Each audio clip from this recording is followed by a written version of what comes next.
Assembly as President of the United States. It'll be my last. I've seen a remarkable sweep of history. I was first elected to office in the United States of America as a U.S. Senator in 1972. Now, I know I look like I'm only 40. I know that.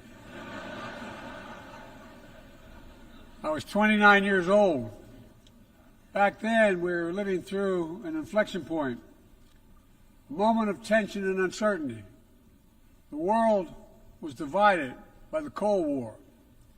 The Middle East was headed toward war. America was at war in Vietnam. At that point, the longest war in America's history. Our country was divided and angry, and there were questions about our staying power and our future. But even then, I entered public life not out of despair, but out of optimism. The United States and the world got through that moment. It wasn't easy or simple without significant setbacks. But we go on to reduce the threat of nuclear weapons through arms control, and then go on to bring the Cold War itself to an end. Israel and Egypt went to war, but then forged a historic peace. We ended the war in Vietnam. The last year in Hanoi, I met with the Vietnamese leadership. We elevated our partnership to the highest level. It's a testament to the resilience of the human spirit and the capacity for reconciliation. That today the United States and Vietnam are partners and friends. And it's proof that even from the horrors of war, there's a way forward. Things can get better. We should never forget that. I've seen that throughout my career. In the 1980s, I spoke out against apartheid in South Africa. And then I watched the racist regime fall. In the 1990s, I worked to hold Milosevic accountable for war crimes. He was held accountable. At home, I wrote and passed the Violence Against Women Act to end the scourge of violence against women and girls, not only in America, but across the world, as many of you have as well. But we have so much more to do, especially against rape and sexual violence as weapons of war and terror. We were attacked on 9/11 by al-Qaeda and Osama bin Laden. We brought him justice. Then I came to the presidency at another moment of crisis and uncertainty. I believed America had to look forward. New challenges, new threats, new opportunities were in front of us. We needed to put ourselves in a position to see the threats, to deal with the challenges, and to seize the opportunities as well. We need to end the era of war that began on 9/11. As Vice President to President Obama, he asked me to work to wind down the military operations in Iraq, and we did, painful as it was. When I came to office as president, Afghanistan had replaced Vietnam as America's longest war. I was determined to end it, and I did. It was a hard decision, but the right decision. 4 American presidents had faced that decision, but I was determined not to leave it to the 5th. It was a decision accompanied by tragedy. 13 brave Americans lost their lives, along with hundreds of Afghans in a suicide bomb. I think those lost lives, I think of them every day. I think of all the 2,461 U.S. military deaths over a long 20 years of that war. 20,744 American servicemen wounded in action. I think of their service, their sacrifice, and their heroism. I know other countries lost their own men and women fighting alongside us. We honor their sacrifices as well. To face the future, I was also determined to rebuild my country's alliances and partnerships to a level not previously seen. We did just that, from traditional treaty alliances to new partnerships like the Quad with the United States, Japan, Australia, and India. I know many look at the world today and see difficulties and react with despair, but I do not. I won't. As leaders, we don't have the luxury. I recognize the challenges from Ukraine to Gaza to Sudan and beyond. War, hunger, terrorism, brutality, record displacement of people, the climate crisis, democracy at risk, strains within our societies, the promise of artificial intelligence and its significant risk. The list goes on. But maybe because all I've seen and all we have done together over the decades, I have hope. I know there is a way forward. In 1919, the Irish poet William Butler Yeats described a world, and I quote, "where things fall apart, the center cannot hold, mere anarchy is loosed upon the world," end of quote. Some may say those words describe the world not just in 1919, but in 2024. But I see a critical distinction. In our time, the center has held. Leaders and people from every region and across the political spectrum have stood together, turned the page. We turned the page in the worst pandemic in a century. We made sure COVID no longer controls our lives. We defended the UN Charter and ensured the survival of Ukraine as a free nation. My country made the largest investment in climate, clean energy, ever anywhere in history. There will always be forces that pull our countries apart and the world apart. Aggression, extremism, chaos, and cynicism. A desire to retreat from the world and go it alone. Our task, our test, is to make sure that the forces holding us together are stronger than those that are pulling us apart. That the principles of partnership that we came here each year to uphold can withstand the challenges. That the center holds once again. My fellow leaders, I truly believe we're at another inflection point in world history. With the choices we make today will determine our future for decades to come. Will we stand behind the principles that unite us? Will we stand firm against aggression? Will we end the conflicts that are raging today? Will we take on global challenges like climate change, hunger, and disease? Will we plan now for the opportunities and risk of a revolutionary new technologies? I want to talk today about each of these decisions and the actions, in my view, we must take. To start, each of us in this body has made a commitment to the principles of the UN Charter to stand up against aggression. When Russia invaded Ukraine, we could have stood by and merely protested. But Vice President Harris and I understood that that was an assault on everything this institution is supposed to stand for. And so, my direction, America stepped into the breach, providing massive security and economic and humanitarian assistance. Our NATO allies and partners in 50-plus nations stood up as well. But most importantly, the Ukrainian people stood up. I asked the people of this chamber to stand up for them. The good news is Putin's war has failed and at his core aim. He set out to destroy Ukraine, but Ukraine is still free. He set out to weaken NATO, but NATO is bigger, stronger, more united than ever before, with 2 new members, Finland and Sweden. But we cannot let up. The world now has another choice to make. Will we sustain our support to help Ukraine win this war and preserve its freedom, or walk away and let aggression be renewed and a nation be destroyed? I know my answer. We cannot grow weary. We cannot look away.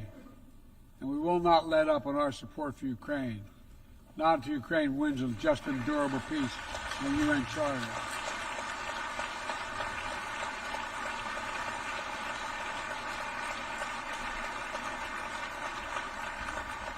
We also need to uphold our principles as we seek to responsibly manage the competition with China so it does not veer into conflict.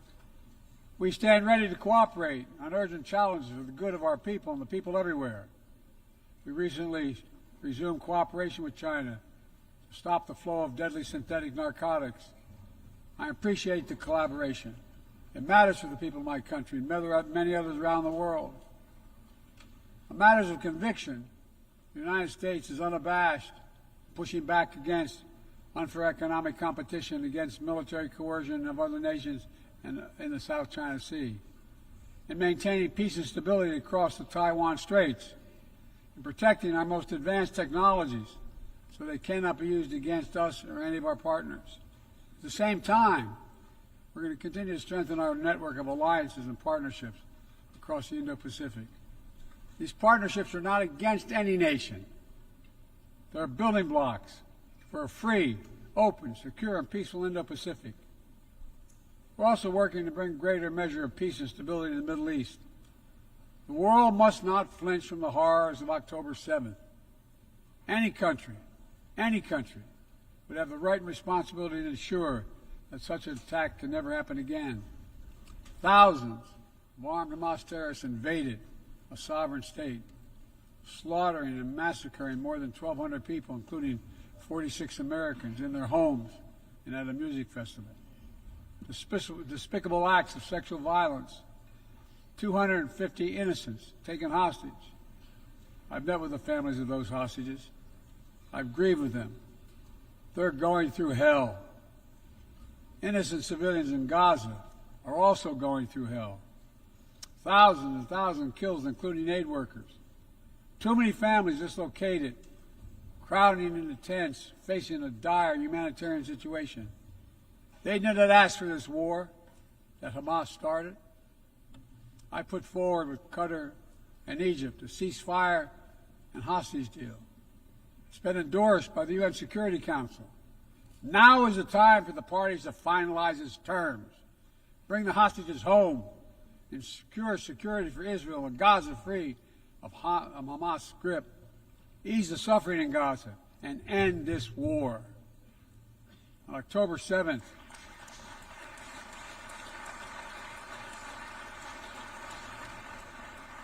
since October 7th, we've also been determined to prevent a wider war that engulfs the entire region.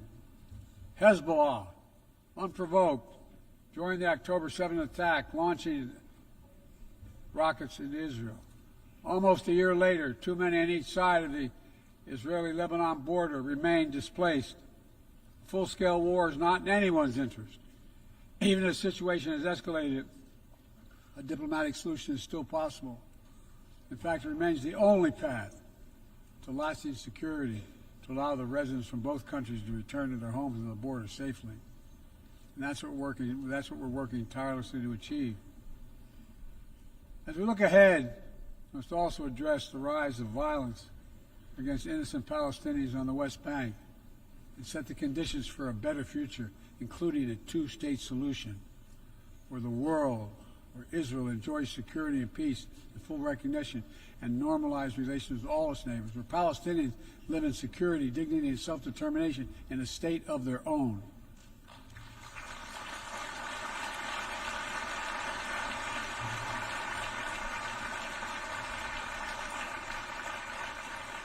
Progress toward peace will put us in a stronger position to deal with the ongoing threat posed by Iran. Together we must deny oxygen to its terrorist proxies, which have called for more October 7th and ensure that Iran will never, ever obtain a nuclear weapon. Gaza is not the only conflict that deserves our outrage. In Sudan, a bloody civil war unleashed one of the world's worst humanitarian crises. 8 million on the brink of famine. Hundreds of thousands already there. Atrocities in Darfur and elsewhere. The United States has led the world in providing humanitarian aid to Sudan. And with our partners, we've led diplomatic talks to try to silence the guns and avert a wider famine. The world needs to stop arming the generals, to speak with one voice and tell them, stop tearing your country apart, stop blocking aid to the Sudanese people, end this war now.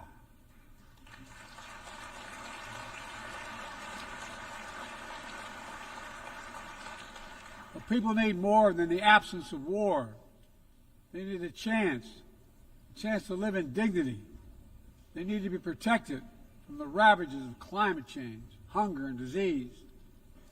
Our administration has invested over $150 billion to make progress in other sustainable development goals. It includes $20 billion for food security, over $50 billion for global health. We've mobilized billions more in private sector investment. We've taken the most ambitious climate action in history. We've moved to rejoin the Paris Agreement on day one. And today, my country is finally on track to cut emissions in half by 2030. On track to honor my pledge to quadruple climate financing to developing nations with $11 billion thus far this year. We've rejoined the World Health Organization, donating nearly 700 million doses of COVID vaccine to 117 countries. We must now move quickly to face Mpox outbreak in Africa. We're prepared to commit $500 million to help African countries prevent and respond to Mpox and to donate 1 million doses of Mpox vaccine now.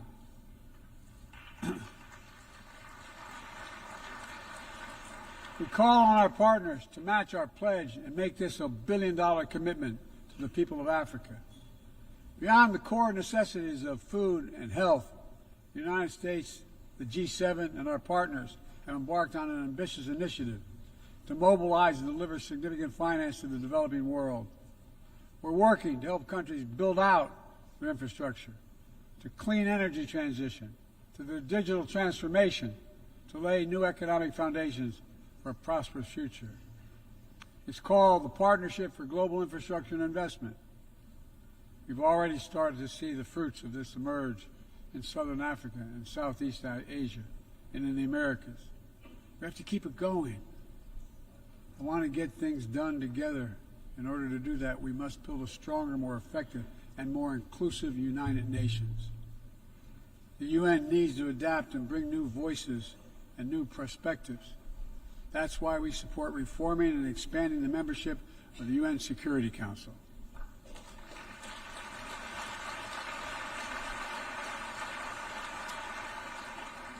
My UN ambassador just laid out our detailed vision to reflect today's world, not yesterday's. It's time to move forward. The Security Council, like the UN itself, needs to go back to the job of making peace, of brokering deals to end wars and suffering.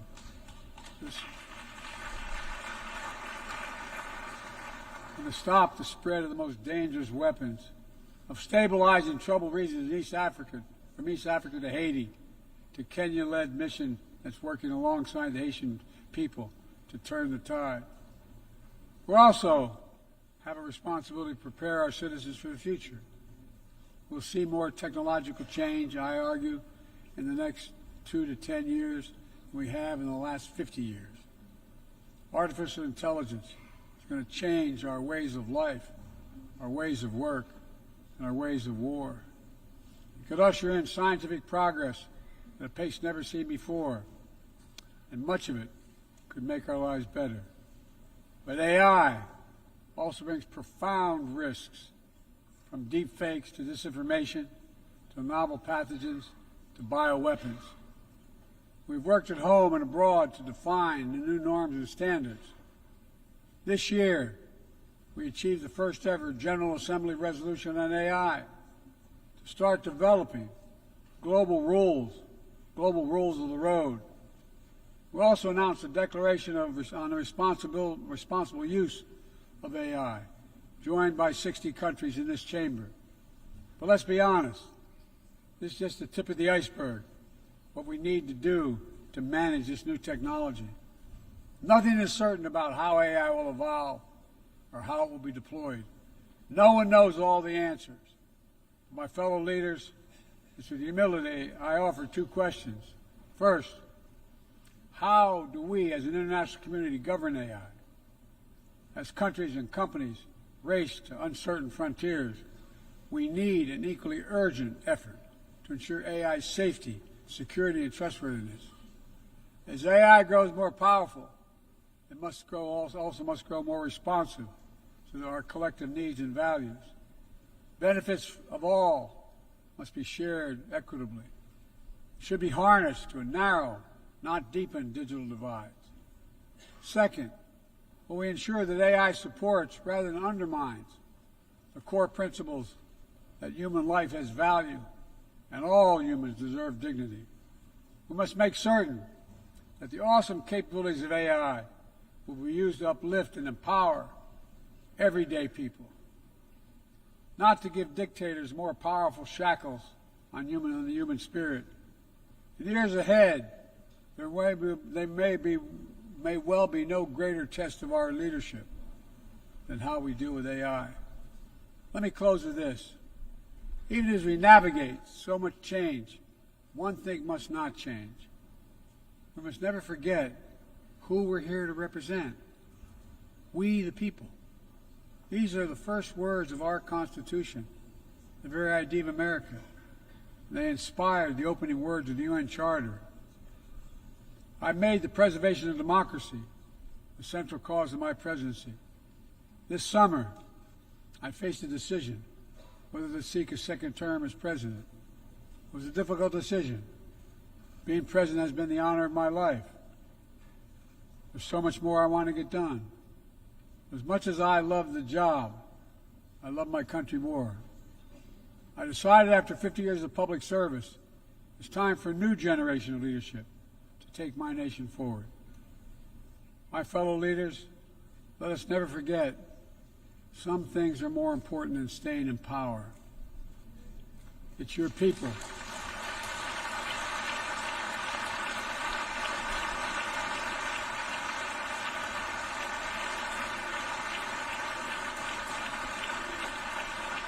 It's your people that matter the most.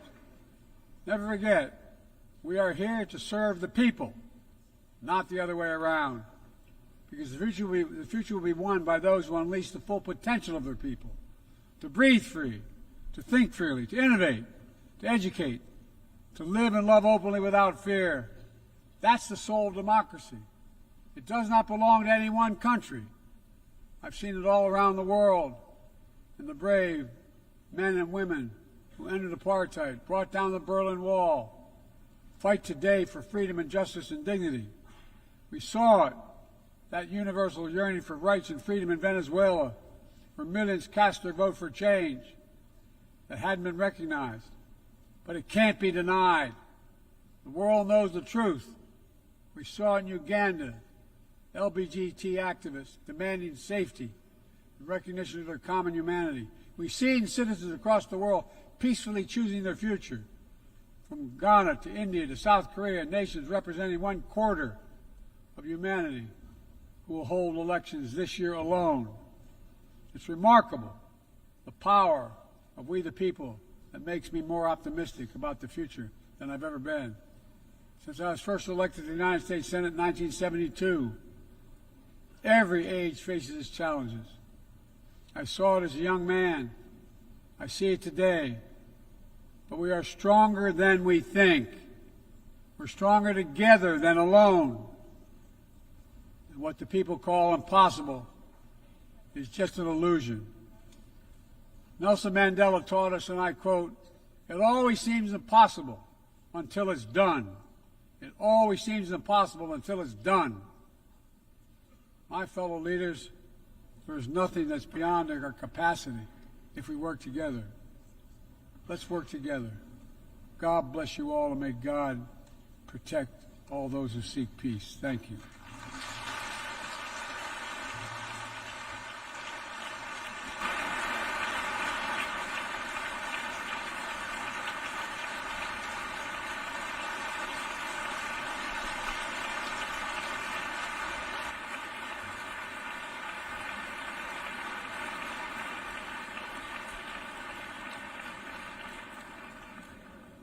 On behalf of the Assembly, I wish to thank the President of the United States of America.